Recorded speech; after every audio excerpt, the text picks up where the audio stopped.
Ich habe mir für mein Projekt zwei neue coole Upgrades gegönnt, und zwar einmal der Stock oder auch Schulterstütze genannt. Ich möchte hier den Core CL von Fab Defense anbauen. Ich benutze Fab Defense schon Ewigkeiten. Sieht halt geil aus, ne? Auf jeden Fall, und Qualität ist mega. So, aber was ist das jetzt? Also was ist das jetzt, Mann? Der geht nicht rein, Mann. Was ist los? Also, was ist los? Geht nicht rein. Seht ihr selbst hier. Zack. Geht nicht rein. Ich habe hier noch einen alten. Kein Problem. Ich habe hier den Originalen, der dabei ist. Kein Problem. Ich habe hier aber auch noch ein Stock, ein Buffer Tube von der AR6. Geht rein. Kein Problem. Was ist das jetzt für ein Mist? Was ist das jetzt für ein Mist? Oh, klemmt ein bisschen. So. Hä? Was ist denn das jetzt? Okay, keine Ahnung. Oder doch. Ich werde es euch nach dem Intro erklären. Und dieser Sling, zu diesem werde ich auch dazu was sagen. Das alles nach dem Intro.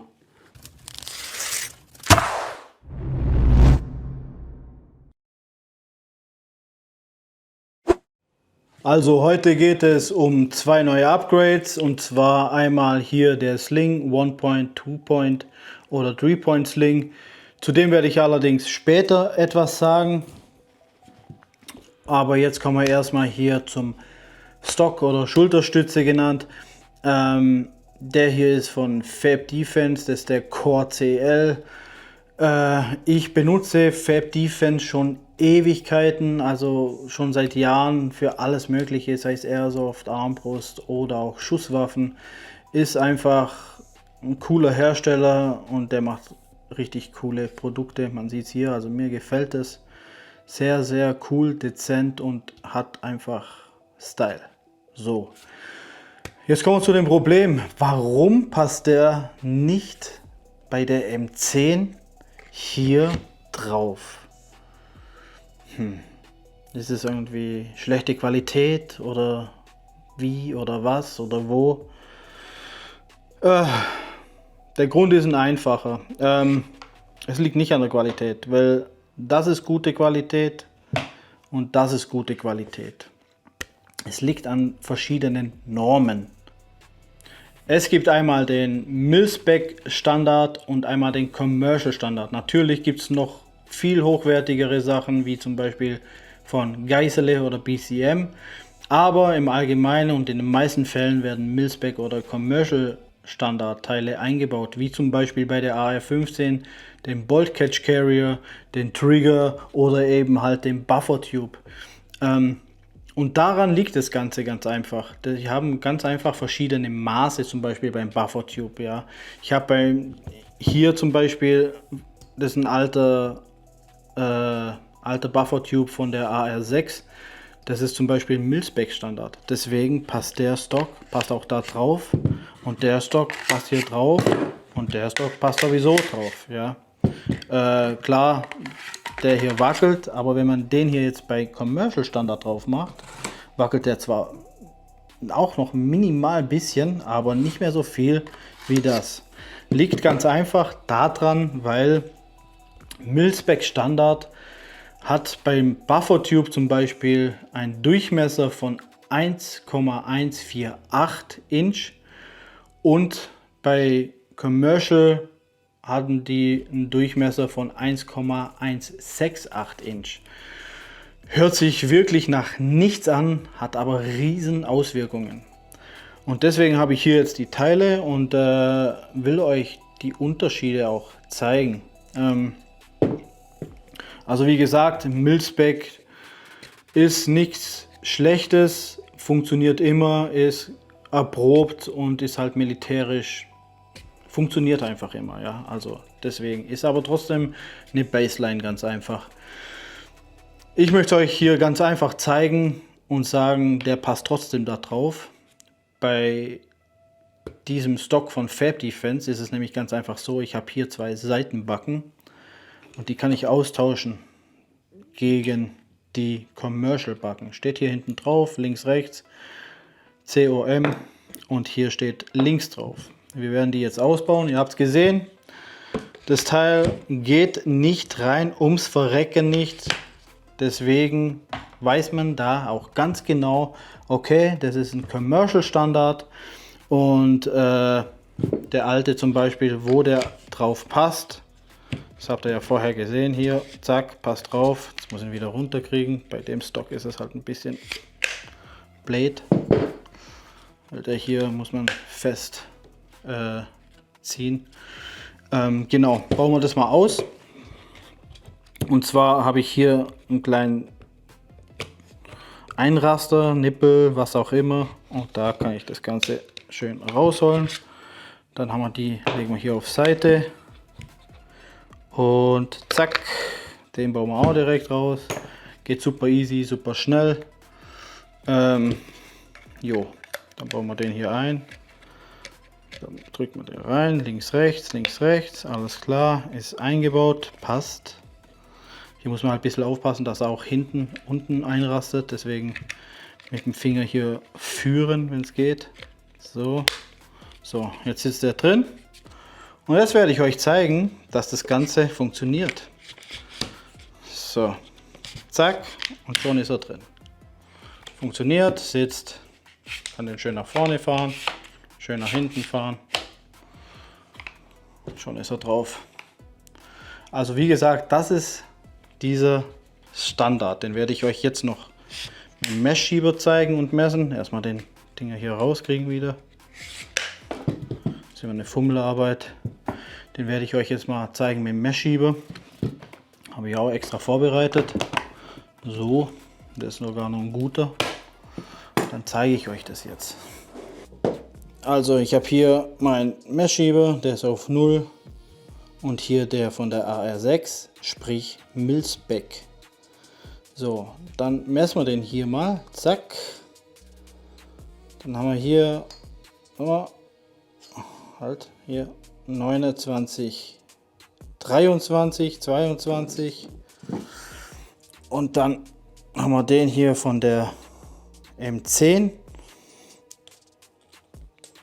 Und da haben wir schon größer. 29, 68 ist das richtige Maß. Und das haben wir auch ungefähr so. Also ihr seht, es ist einfach nur ein winzig kleiner Unterschied. So kleiner Unterschied, dass es nur 0,51 mm sind. Aber diese 0,51 mm haben eine riesen Auswirkung, ganz einfach. Also seht ihr, dieser alte Klopper hier dürfte dann einfach ein Commercial Standard sein und der AR6 Buffer Tube ist einfach ein Mil-Spec Standard. Das kann ich auch hier nochmal nachmessen beim Stock. Können wir nachmessen, müsste 29,86 haben. Das hat es auch. Hier 29,86. Sorry, falsch rum. Hat er. Ich weiß nicht, ob man sieht. Also weiß man, das ist ein Commercial und das ist ein Mil-Spec Standard. Deswegen ist es auch klar, dass der Stock, der alte, hier wackelt wie ein Kuhschwanz auf dem Ding. Er wackelt hier zwar auch ein bisschen, minimal, weil Commercial Stocks meistens ein bisschen konischer zulaufen. Und zwar hier sind die minimals größer als hinten und dann kann das sein, dass es hier auch ein bisschen wackelt. Aber er wackelt definitiv nicht so stark wie bei diesem hier. Das wollte ich euch sagen. Vielleicht habe ich euch damit schon mal geholfen und jetzt kommen wir zum Sling.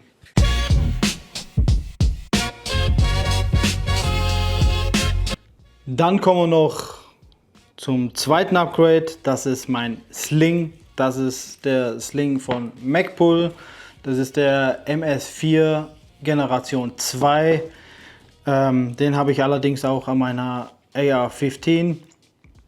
Ganz einfach deswegen, weil ich finde, das ist so der beste Sling im Moment, wo es so gibt. Für mich persönlich auf jeden Fall. Und zwar wegen folgenden Features. Man kann den hier zum Beispiel groß und klein machen, lang und kurz so zum Beispiel, ohne dass ganz einfach hier irgendein Reststück vom Gurt oder sowas irgendwo wild durch die Gegend hängt. Ist für mich ganz wichtig, weil ich hab's lieber clean und sauber. Und dann ist es eigentlich ein Two-Point-Sling. Über einen Three-Point-Sling möchte ich nicht reden, weil mir gefällt der nicht und ich habe den nicht gern, also ist nichts für mich, ist für mich Schrott, gefällt mir einfach nicht. Weil ein Three-Point-Sling habe ich in der Regel bei der AR-15 hier eingehängt und habe aber hier noch den ganzen Riemen hier. Und da ich Linkschütze bin, ist das alles hier an der Auswurfklappe und das stört mich dann und ist einfach nichts für mich. Wenn es jemand gefällt, gerne. Aber kommen wir hier jetzt zu dem Sling. Wie gesagt, es ist ein Two-Point-Sling, aber das eine nette Feature, was ich euch noch zeigen will, ist, ich kann hier ganz einfach einen One-Point-Sling machen. Das Ganze werde ich euch jetzt kurz zeigen und dann seht ihr das. Also, wie ihr seht, so habe ich das Teil dran montiert. Den Coupler habe ich hier hinten am Stockende und den Versteller für lang oder kurz habe ich hier. Hier hängt kein Bändel runter oder unnötiges Zeug. Alles super clean und so will ich das auch haben. Wenn der jetzt so hängt, hängt er super bequem. Ich kann rumlaufen und alles ist bequem. Ja, ich kann auch loslassen. Gar kein Stress. So. Wenn ich jetzt aber ins Aim gehe, mache ich den länger. So. Und dann habe ich Platz. Erstens, ich kann den so aimen oder ich kann auch switchen und so aimen. Also geht alles super, super gut. Und so habe ich den eigentlich auch am meisten. Ich habe ihn eigentlich echt gekauft, weil das hier eine saubere Sache ist. Nicht, dass man den auf One-Point machen kann. Ich kann den mal auf One-Point machen. So. Dann machen wir den hier mal auf... Oh. Warum schwer, wenn es einfach geht? Auf One-Point. Aber ich finde halt, dann hat man echt ein Problem. Beim AR-15 Gewehr zum Beispiel muss man halt immer gucken, dass der hier auf der Seite liegt oder sonst was. Ansonsten knallt er die halt immer direkt auf euer Allerwertestes. Und das ist halt echt unangenehm und für mich wirklich stressig beim taktischen Training oder sonst was. Kann ich das echt nicht brauchen. Ist auch nicht gut. Deswegen für mich persönlich Two-Point-Sling ist einfach das Teil, was man nehmen will. Klar, das Teil ist ein bisschen teurer, aber kann ich euch wirklich empfehlen. Es ist wirklich ein cooles Teil. Und ja, in dem Fall nächste Upgrade-Station habe ich hier damit geschafft oder Upgrade-Ziel. Das Red Dot habe ich momentan noch auf etwas anderem drauf, aber das wird hier auf jeden Fall mitmontiert und dann geht das Upgrade weiter. Und wenn euch jetzt das Video gefallen hat und ihr das Ganze cool findet und informativ fandet, gerne lasst ein Like da, vergisst es einfach nicht und gerne schaltet die Glocke ein und gerne teilt den Kanal. Natürlich könnt ihr den gerne teilen, ich habe nichts dagegen. Euch tut es nicht weh und. Für die ganzen Steambau-Sachen habe ich oder wir einen Affiliate-Link in der Beschreibung. Da könnt ihr euch austoben. Wie gesagt, der Affiliate-Link wurde zurückgesetzt und jeder kann einfach wieder bestellen. Auch der, wo den Link schon benutzt hat, kann wieder 10% sparen. Jo. Ist für euch gut, für mich gut. Ich kriege eine kleine Provision, aber ich tue das Ganze für euch und wie gesagt, könnt ihr durchrattern. Alles klar. Was ich natürlich auch noch bei uns unten in die Beschreibung reinhau, ist der Link zu unserem Shop. Da bekommt ihr einfach viele, viele coole Modifikationen. Nicht nur für Steamboat, auch für alle anderen gängigen PABs. Zum Beispiel für die Revo, zum Beispiel für die Alligator, für die komplette Stinger-Serie und auch allgemeines Zeug, wo man an die Picatinny dran klatscht und. Tobt euch aus, gerne, ihr unterstützt uns enorm damit, definitiv. Und wie gesagt, teilt den Kanal. Und jetzt zu meinem Schlusswort. Ich habe es wieder vergessen und was sage ich denn immer, Mann? Ich habe es echt wieder vergessen. Ich hätte mir auch die Videos nochmal angucken können. Ach ja, ich weiß es. Bleibt dran. Bis dann.